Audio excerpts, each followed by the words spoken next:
Bien, vamos a proseguir con el tema distribución de los impactos del COVID en contratos de concesión bajo la modalidad de asociación público-privadas, a cargo de María Elena Reaño, miembro de la Gerencia de Regulación, que es el concesionario del Aeropuerto Internacional Jorge Chávez.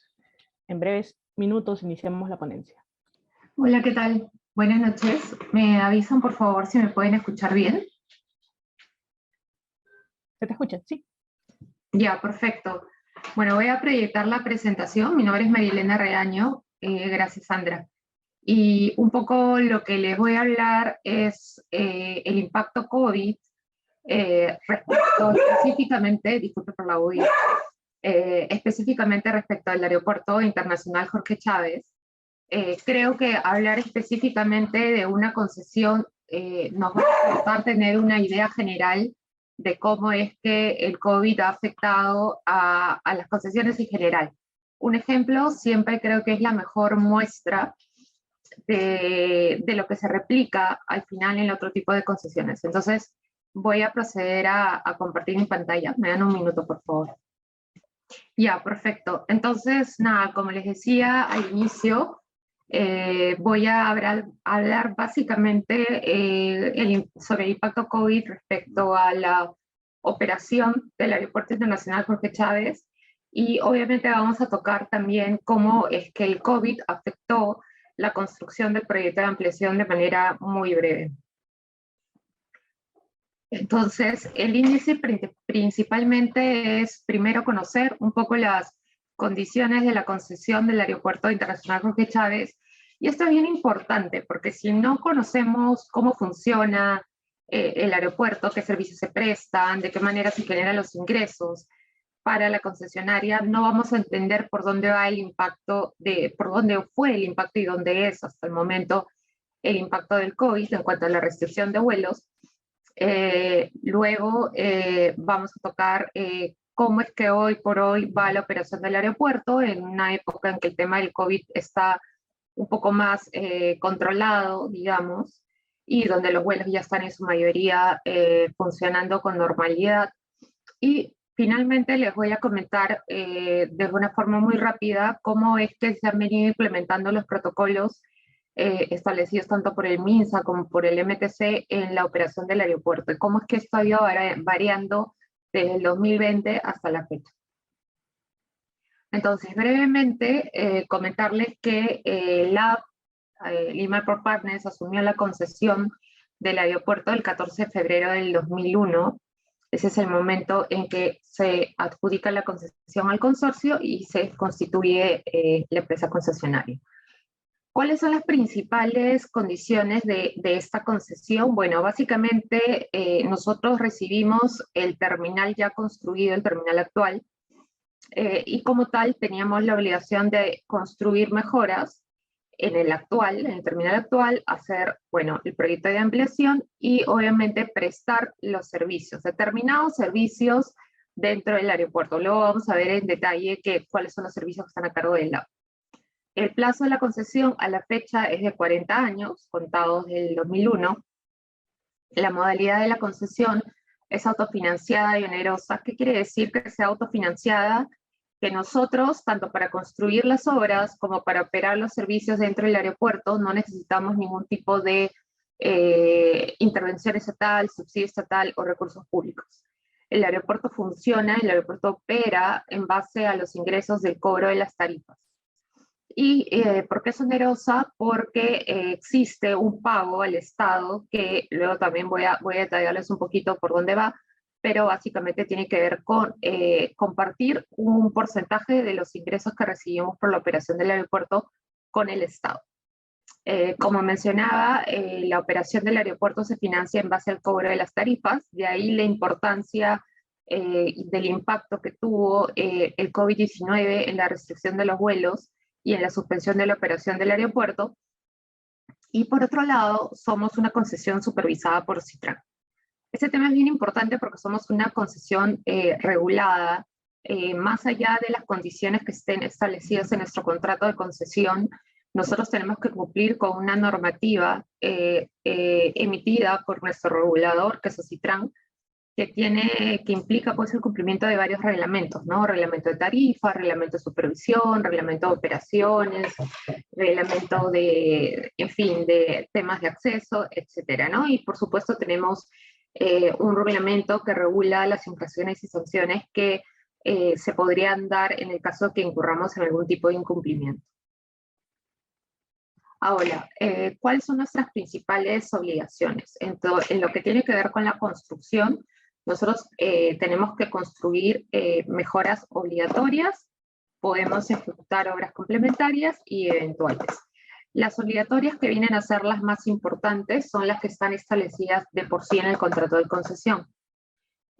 A la fecha, digamos que las más conocidas y en las que se está trabajando actualmente tienen que ver con la nueva torre de control, la segunda pista y el nuevo terminal de pasajeros. Sin embargo, desde que nosotros recibimos la concesión, hemos ejecutado distintas obras y mejoras que han permitido operar el terminal actual de una manera mucho más eficiente para los pasajeros, ¿no? Cuando nosotros recibimos el terminal definitivamente no era como existe hoy. Entonces desde que se volvió concesionaria del aeropuerto, bueno, construyó el hotel, se construyó una planta de combustible para atender el combustible de las aeronaves, se hicieron ampliaciones, se establecieron mayores puestos de estacionamiento para aeronaves, se establecieron mayores fajas para el recogido de pasajeros, etc. Eso por un lado. Y por el otro lado, nuestra segunda gran obligación, evidentemente, es la prestación de determinados servicios. Importante tener en cuenta que dos cosas, básicamente. LAB no brinda el servicio de aeronavegación como tal. Para eso está Corpa. Corpa es quien se encarga de operar la torre de control y realiza la mayor parte, digamos, de los servicios de aeronavegación. Nosotros tenemos determinadas actividades de aeronavegación, pero digamos que son las que ya se realizan en la plataforma, es decir, cuando la aeronave ya aterrizó. ¿Correcto? Otro punto importante es que tenemos dos tipos de operaciones. Bueno, tenemos varias clasificaciones, ¿ya? Pero tenemos un grupo de operaciones que son las llamadas operaciones principales, que se llaman así porque pueden ser realizadas por LAB. O sea, LAB no podría subcontratar a un tercero para que las ejecute, ¿no? Que básicamente tiene que ver con este tema del aterrizaje de despegue, el estacionamiento de las aeronaves, todos los servicios vinculados a la TUA, que luego lo vamos a ver con más detalle. Y existen las operaciones secundarias, o aquellos servicios secundarios, en donde sí podemos contratar a terceros y donde en efecto se hace. Uno de ellos, pues, es el tema de la operación de la planta de combustible, también el tema del transporte de los pasajeros desde el terminal de la aeronave, entre otros. Una obligación muy importante también para nosotros es que las operaciones tienen que darse cumpliendo determinados requisitos técnicos mínimos que están en el propio contrato de concesión y que adicionalmente a lo que está en el propio anexo del contrato de concesión, tenemos la obligación de cumplir con la normativa IATA, que es la normativa técnica que regula justamente los niveles de servicio que tienen que ver básicamente con construcción de obras, pero también con la operación principalmente. Otra obligación importantísima, definitivamente, son las obligaciones de pago que tenemos por ser concesionarias del aeropuerto, ¿no? Tenemos la obligación de pagar una retribución del Estado que es aproximadamente el 50% del total de ingresos que recibimos por operar el aeropuerto. Adicionalmente, comentarles que nosotros tenemos también que compartir los ingresos tanto de la TUA, que es la tarifa que pagamos todos por usar el aeropuerto cuando viajamos, y también por los servicios de aterrizaje de despegue, los tenemos que compartir con Corpa, ¿no? Entonces nosotros facturamos, cobramos los servicios y le damos el porcentaje que corresponde a Corpa como la empresa que se encarga de los servicios de aeronavegación. Y adicionalmente tenemos que hacer un pago de tasa regulatoria, que lo tienen que hacer todos los concesionarios de transporte. Adicionalmente, tenemos dos obligaciones importantes, bueno, varias otras obligaciones importantes, entre las cuales está tener una garantía de cumplimiento que, bueno, asegura el cumplimiento de nuestras obligaciones contractuales, tenemos que tener seguros, definitivamente de responsabilidad civil y de operaciones, y también definitivamente tenemos que hacer el mantenimiento del aeropuerto y cumplir con ello también determinados requisitos técnicos mínimos. Ahora, un punto importante, como les mencionaba, es poder entender cómo es que se dio este impacto en nuestras operaciones y también en nuestros ingresos. Y para esto es importante tener en cuenta qué servicios brindamos y qué ingresos obtenemos por la prestación de esos servicios. ¿De acuerdo? Entonces, nuestro principal ingreso, de hecho, es la TUA. No, pero el cobro de la TUA está atado a servicios que nosotros brindamos, ¿de acuerdo? Dentro de estos servicios están desde servicios más básicos, como por ejemplo temas de seguridad, salvamento ante un posible incendio, cámaras de seguridad, y adicionalmente están los servicios propiamente aeroportuarios, que vendrían a ser, por ejemplo, los carros que trasladan, los buses que trasladan los pasajeros desde el terminal a la aeronave y viceversa, el uso de los carritos portaequipaje, el servicio de poder usar estas fajas que nos permiten recoger nuestro equipaje luego que regresamos al aeropuerto, tener estos sistemas de información, estas pantallas con la información de los vuelos, el uso de las salas de embarque, el uso de los counters de check-in, todo eso va cargado a la TUA. Entonces, si yo no opero el aeropuerto, si no tengo movimiento de aeronaves de pasajeros, evidentemente mis ingresos por el cobro de esta tarifa definitivamente disminuyen, ¿no? Adicionalmente, también cobramos tarifas por aterrizaje y despegue de aeronaves, como les comentaba hace un momento. En el caso de estacionamiento de aeronaves, también tenemos una tarifa que se cobra cuando la aeronave se mantiene en el puesto de estacionamiento por un periodo mayor a 90 minutos. ¿Por qué? Porque el periodo que está entre el minuto 1 y el minuto 89, por decirlo así, está cubierto por la tarifa de aterrizaje y despegue. Y también cobramos una tarifa por el uso de los puentes de abordaje, que son estas mangas, las conocemos como manga, que te lleva desde la aeronave hasta dentro del terminal. Adicionalmente, cobramos tarifas por carga aérea. Esto implica que por el hecho de que la carga ingresa al aeropuerto, se traslade por la plataforma hasta que sean, digamos, llevadas a la aeronave, se cobra una tarifa, ¿no? Y también se cobran determinados cargos de acceso, que son unas especies de tarifas, pero se le llaman así porque están vinculados a determinados servicios esenciales que, bueno, no son materia de esta exposición. Sin embargo, el hecho, ustedes cuando viajan tienen que haber visto que hay un personal que se encarga de transportar a los pasajeros, colocar estas escaleras para que bajen los pasajeros, y limpieza de cabina en la aeronaves, etc. Esto lo realizan los operadores del servicio de rampa. Y también facturamos una tarifa por ese servicio. También por la prestación de servicio de combustible, nosotros tenemos una planta de combustible, como les mencionaba, tenemos contratado un operador de la planta, quien se encarga de recaudar el cargo de acceso respectivo, y nos da un porcentaje de esta participación por la prestación del servicio de combustible, ¿no?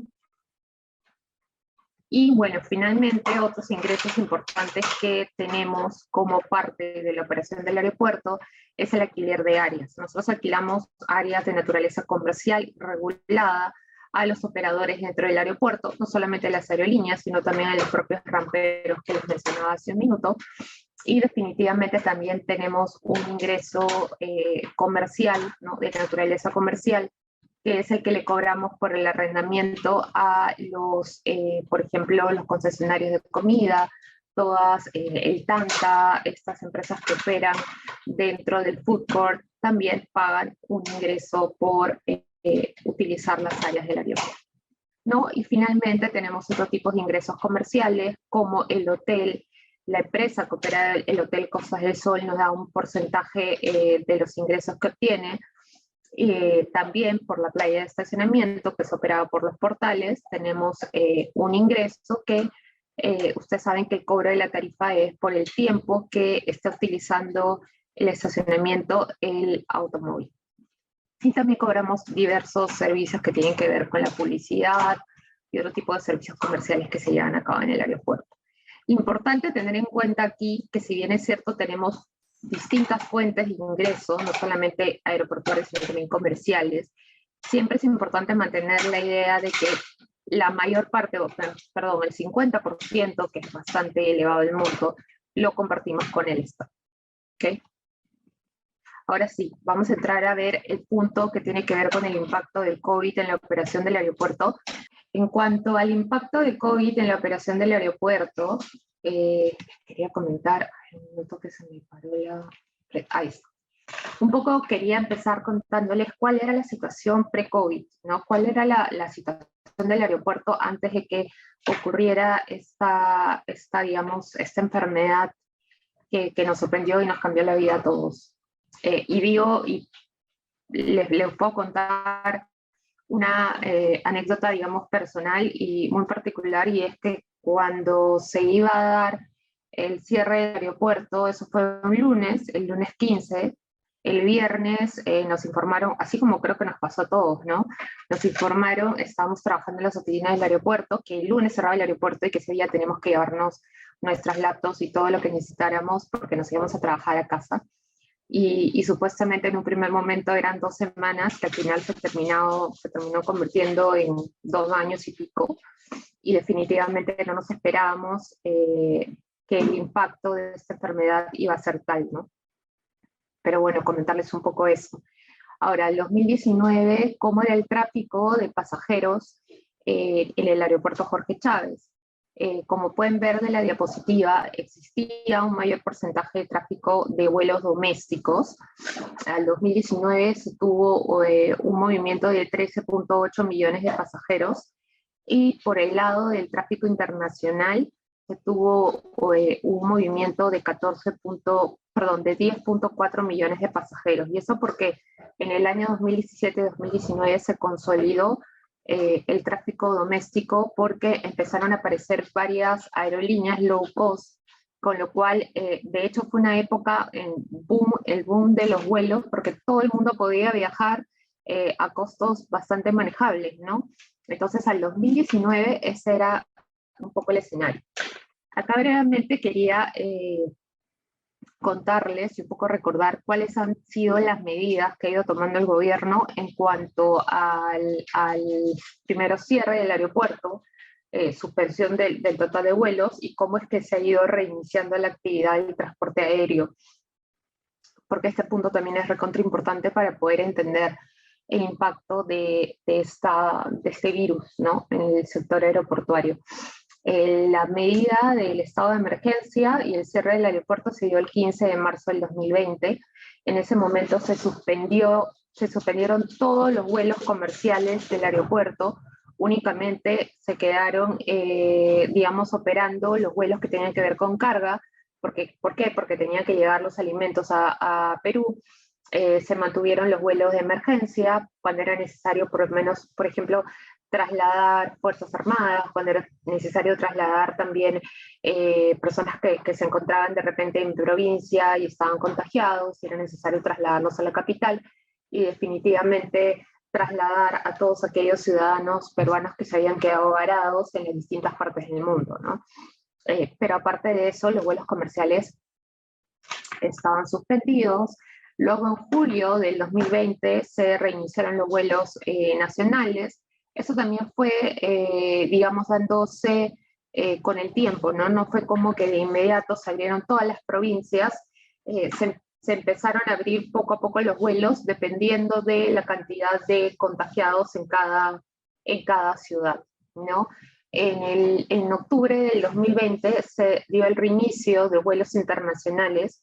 En un primer momento se abrieron los países de Sudamérica, a excepción de Brasil, que fue uno de los últimos países en donde se aperturaron los vuelos, y Estados Unidos.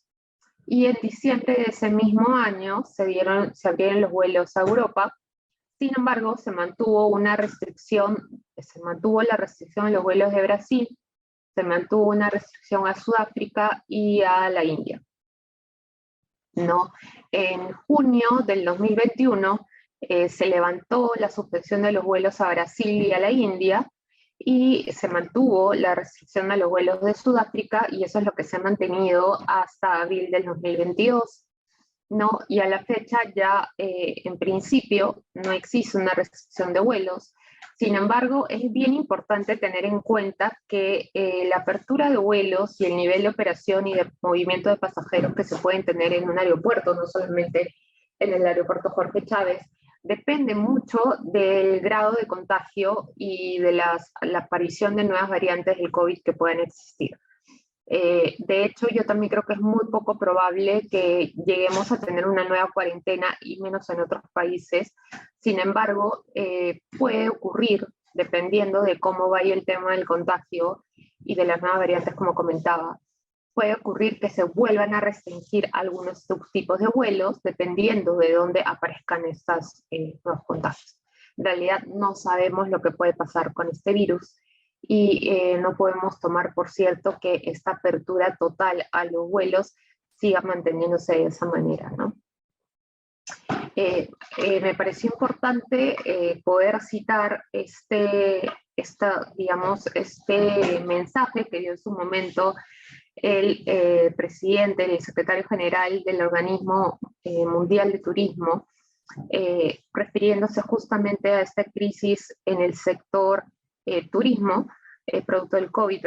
Recordemos que al darse el COVID y al afectar el tema del transporte aéreo, entre otro tipo de transportes, no solamente se afecta al aeropuerto, no solamente se afecta a las líneas aéreas o a los operadores, sino también se afectaba al turismo, los ingresos que pudiera tener una localidad por el turismo, restaurantes, etcétera, ¿no? O sea, hoteles. Realmente el impacto no solamente era directo para los operadores de vuelos, digamos, sino también para las actividades comerciales vinculadas al turismo. Entonces, un poco lo que señala el secretario técnico de la OMT es que el mundo afronta una crisis sanitaria y económica sin precedentes.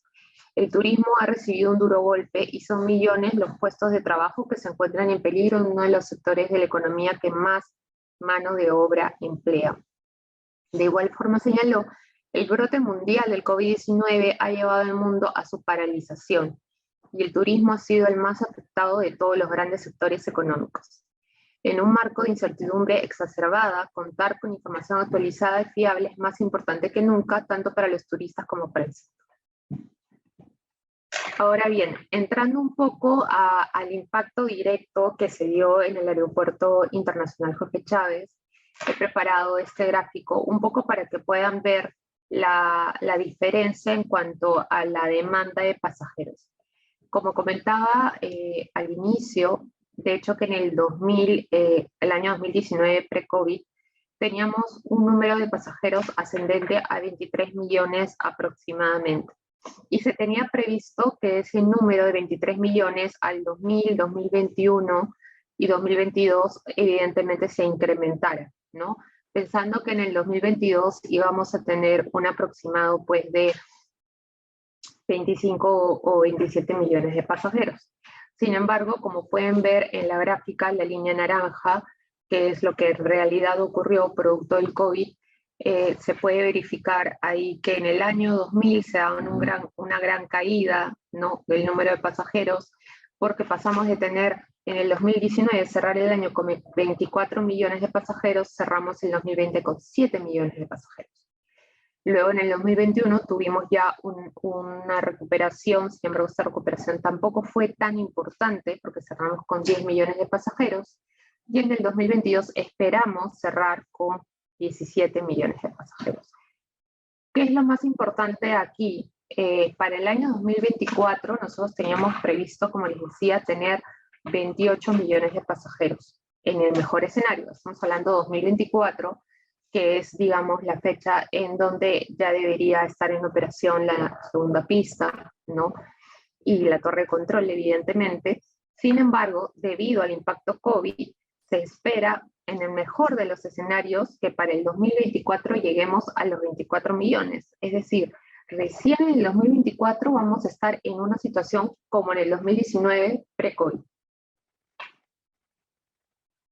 ¿Qué servicios o qué situaciones o qué venía ocurriendo en el aeropuerto en el momento que esto ocurrió y qué se vio afectado a producto del COVID-19 y producto del cierre de vuelos?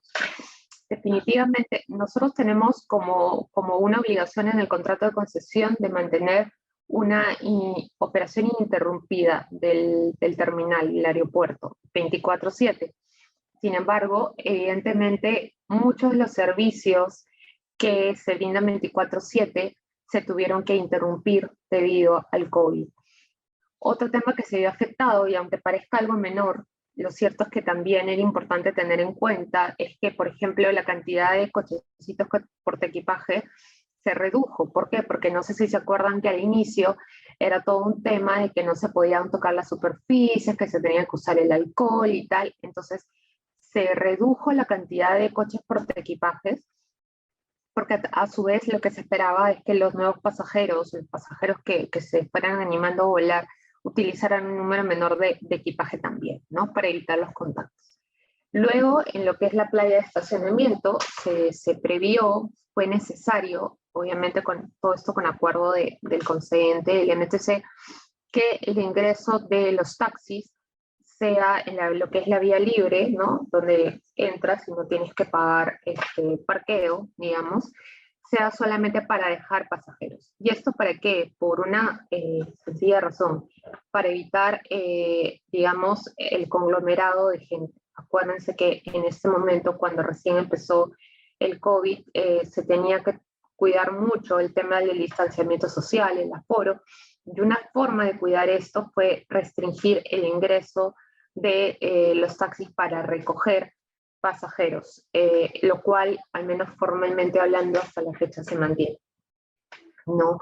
Otro tema que evidentemente se vio afectado fue el pago de la retribución al Estado. Evidentemente, al obtener nosotros menos ingresos, las posibilidades de compartir estos ingresos conforme están en el contrato de concesión, evidentemente se ve impactada, ¿no? En ese momento, cuando ocurrió el COVID y el cierre del aeropuerto, nosotros estábamos en una subasta, en pleno proceso de subasta de rampa. Básicamente es un proceso que nosotros tenemos que hacer para elegir a los operadores de rampa, ese servicio que les comentaba, que brindan esos operadores a las aerolíneas en realidad, para desembarcar a los pasajeros, limpiar la cabina, llevar el equipaje de la aeronave al terminal. Bueno, tiene un periodo contractual y cada cierto tiempo tenemos que hacer una subasta. Nosotros estábamos en pleno proceso de subasta, ya se había convocado. Sin embargo, debido a esta situación, hubo hubo un escenario de incertidumbre respecto a la demanda de pasajeros. Como ustedes podrán entender, al momento que cualquier operador o cualquier empresa participe en una subasta para prestar este servicio, para ocupar determinadas áreas, hace una propuesta en base a una demanda de pasajeros X. Sin embargo, evidentemente, ante una restricción de vuelos y cierre de vuelos, mi demanda de pasajeros y mi proyección de demanda de pasajero va a cambiar. Lo hemos visto hace un ratito.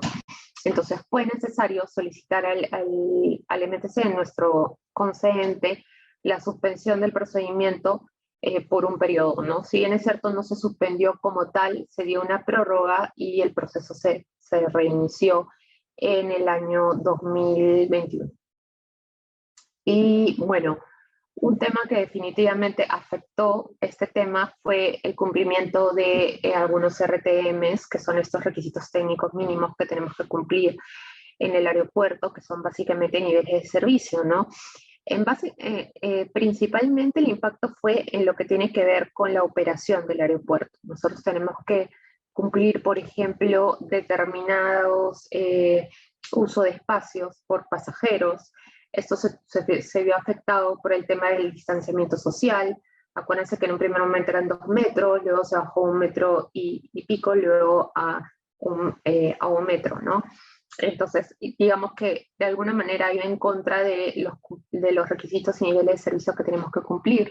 Lo mismo nosotros tenemos, por ejemplo, en el segundo piso del aeropuerto, cuando ustedes entran y suben por digamos, le llamamos el espigón, ¿no? Este pasadizo que nos lleva, digamos, al food court. Tenemos un mínimo de distanciamiento que cumplir o de ancho libre para el traslado de los pasajeros, ¿no? Sin embargo, esto cambió porque se tuvo que hacer separaciones, ¿no? Y así. Entonces, todo eso, aparte del tema de la restricción de vuelos, se ve afectado por esta crisis, ¿no? En cuanto al proyecto de ampliación, definitivamente hubo un impacto, tanto en la etapa de diseño, ya que en ese momento nosotros teníamos un contrato digamos, con un especialista que era extranjero, un consorcio, y definitivamente pasó que muchos estaban en España, no podían regresar, se quedaron algunas labores de diseño sin poder avanzar, entonces ahí hubo un impacto bastante alto. Se tuvo que ampliar los contratos, ¿no? Y por el lado de lo que era el impacto en lo que era la selección del contratista que se iba a encargar de construir la torre de control y la segunda pista, también hubo una demora, porque definitivamente todo cambiaba, ¿no? Nuevamente, cuántos pasajeros iba a tener el terminal, en qué momento se iban a abrir los vuelos, ¿no? Había sobrecostos, nosotros teníamos ya gente en el campamento del proyecto de ampliación, sin embargo, teníamos también a mucho personal parado, ¿no? Porque acuérdense que en un momento ni siquiera se podía salir de las casas. Entonces, en realidad había también un impacto tanto en lo que era el proceso de selección del contratista y también en la propia construcción, ¿no? Como señalo al final de la diapositiva, definitivamente fue necesario invertir mucho más cosas en lo que es el campamento para los trabajadores, en medidas de seguridad, salud ocupacional. También definitivamente hay un tema que ha sido súper, súper grave para nosotros y en realidad hasta el momento lo sigue siendo, es el financiamiento para lo que tiene que ver con el segundo terminal, ¿no? El nuevo terminal, eso es algo que se ha visto prácticamente demorado y impactado directamente por esta crisis. Ahora, importante también mencionar qué medidas o qué medidas se solicitaron en su momento tanto al Estado para poder manejar esta crisis. Se solicitó un apoyo al concedente en base a una cláusula que está prevista expresamente en el contrato de concesión, que nos faculta ante un escenario como este a pedir el apoyo del concedente en determinadas medidas. ¿De acuerdo? Se hizo una solicitud, fue evaluada por el Ministerio de Transportes y Comunicaciones y aprobó principalmente 2 cosas. Una es postergar el pago de la retribución por 1 año aproximadamente. Aquí es importante dejar en claro que no es que haya habido una exoneración del pago, no es que ese año ya no lo van a cobrar, no. Lo que ha habido es una postergación. Quiere decir que de hecho a la fecha ya se activó nuevamente la obligación del pago y tenemos que pagar lo que corresponde al trimestre actual, digamos, y también ya empezar a pagar lo que no pagamos en el 2021. Entonces es bien importante tener en cuenta que si bien es cierto, este apoyo de parte del concedente fue un alivio, hoy por hoy tenemos la obligación todavía pendiente que evidentemente la estamos cumpliendo. Y obtuvimos una ampliación de plazo de construcción de la segunda pista y el nuevo terminal por un periodo de 3 meses. Y también es importante comentarles que definitivamente, y lo mencionaba al inicio de la exposición, este virus y esta crisis en el sector aeroportuario de aeronavegación también afectó a las aerolíneas y afectó a los distintos operadores dentro del aeropuerto.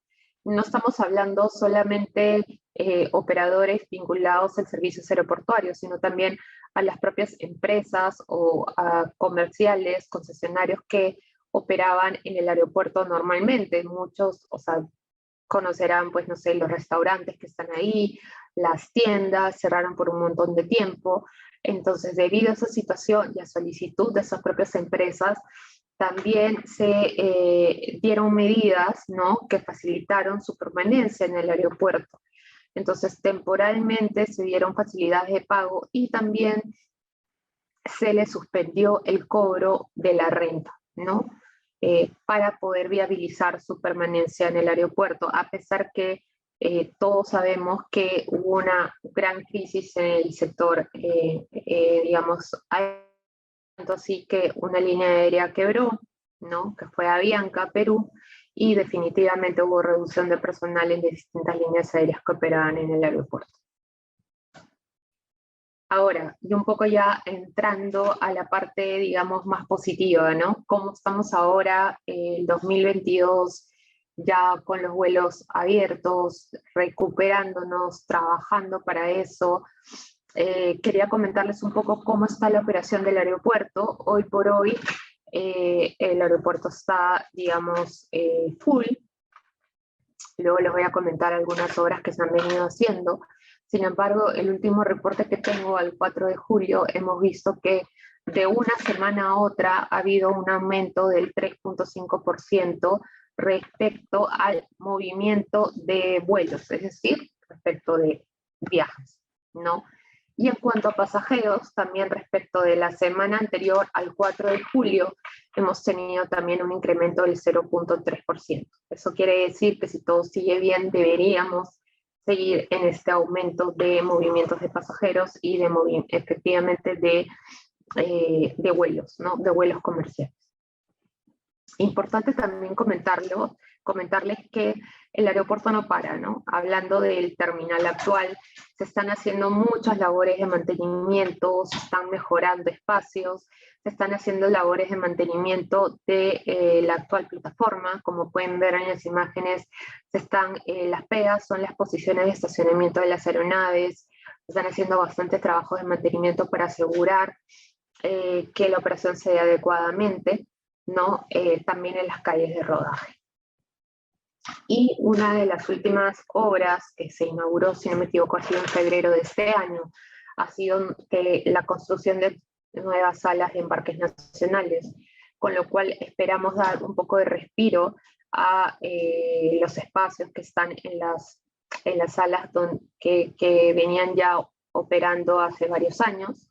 Esto ha implicado una inversión de $1,5 millones y implica también un aumento de 590 metros cuadrados en lo que es la operación del aeropuerto.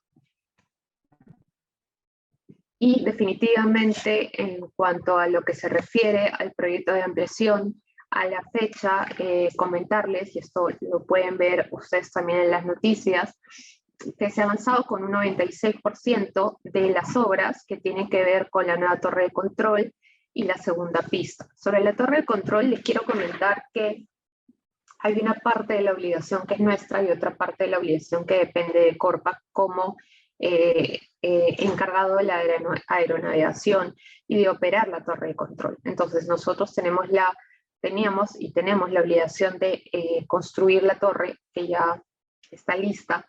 Sin embargo, es necesario que Corpac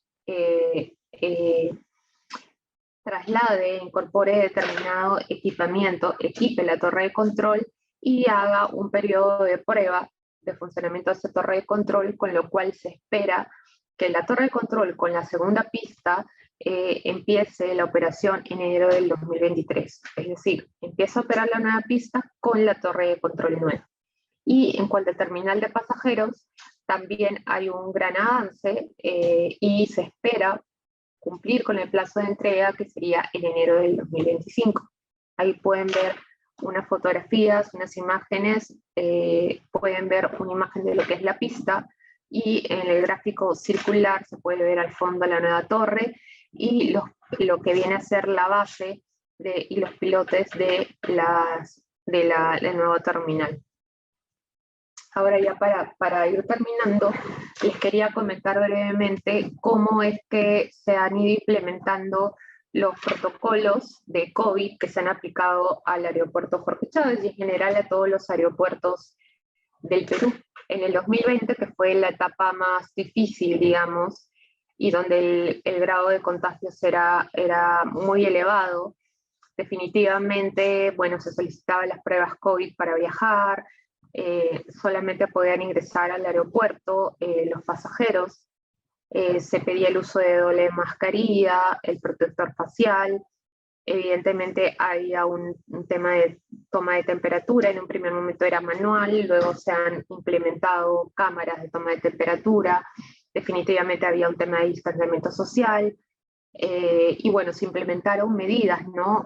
Pueden haber ahí la señalización para el tema del distanciamiento, la separación de espacios, pueden ver ahí que se colocaron lavamanos, los counters, distintos counters dentro del aeropuerto se colocaron separadores acrílicos, ¿no?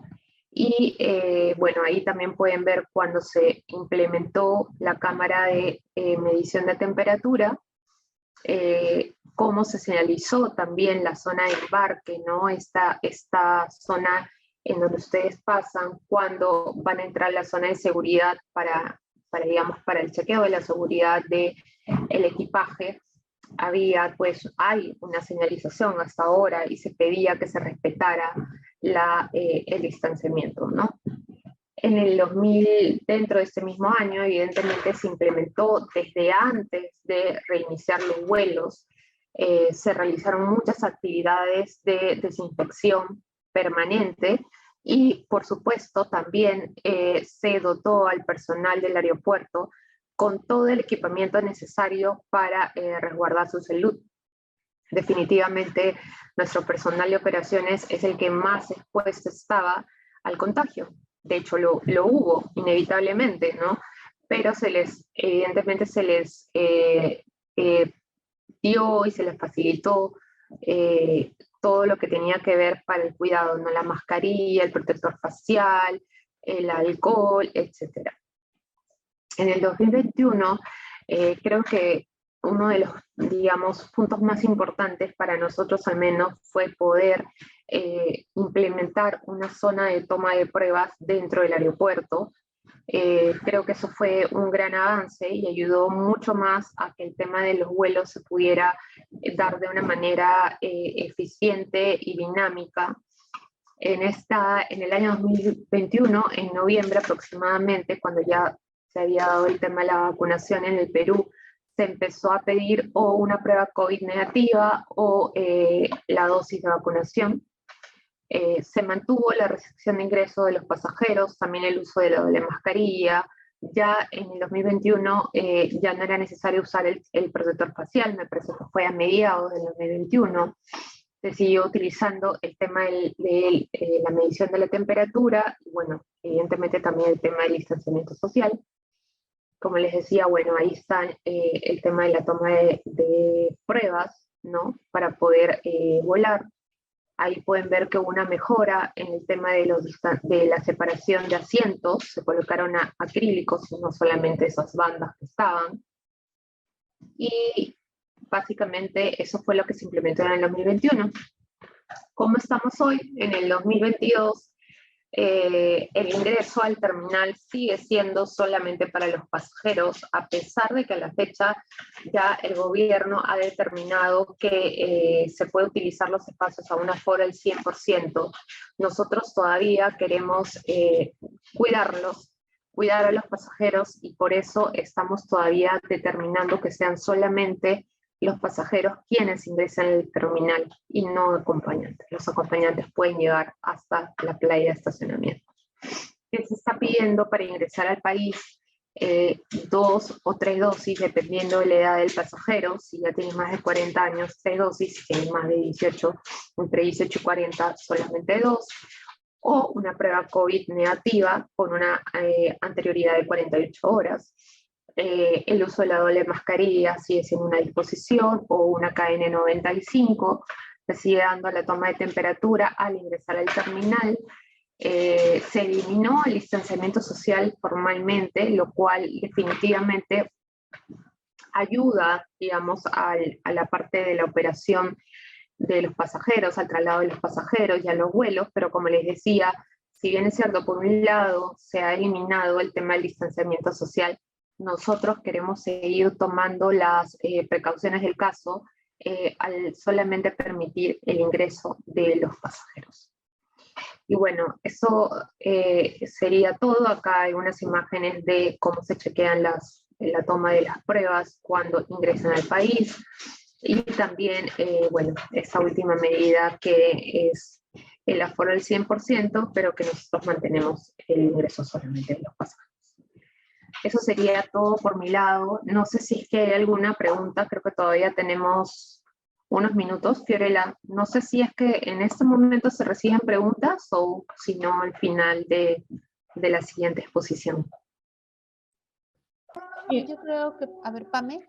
Sí, en realidad si es que hay alguna pregunta en el chat, se puede responder en estos momentos. Sí, no sé si me pueden ayudar a ver, yo voy a tratar de ver las preguntas en el chat, pero si me pudieran ayudar, Pamela, o... Hay una pregunta de Jorge Luis Malpartida que dice, buenas noches. ¿El COVID-19 cómo han impactado los niveles de servicio que exige el contrato de concesión? ¿Cómo se han llegado a pactar las modificaciones? Además, ¿podría indicar si existe controversias y cómo se piensa resolver? Como les comentaba al inicio, definitivamente en lo que impactó más el cumplimiento de los niveles de servicio es lo que tiene que ver con espacios.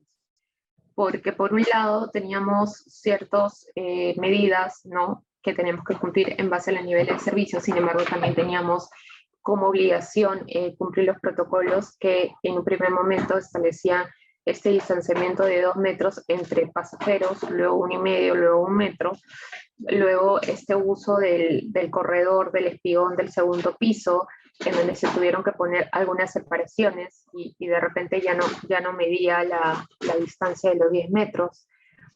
Y de ese tipo, el impacto fue por el lado de niveles de servicio. No fue necesario modificar el contrato de concesión ni, digamos, y por ese lado lo que se hizo fue plantear al concedente, digamos, la suspensión de este tipo de requisitos para poder cumplir con los protocolos que había dictado el Ministerio de Salud y el MTC, y por el otro lado, definitivamente no incumplir con las condiciones que tenemos en el contrato de concesión.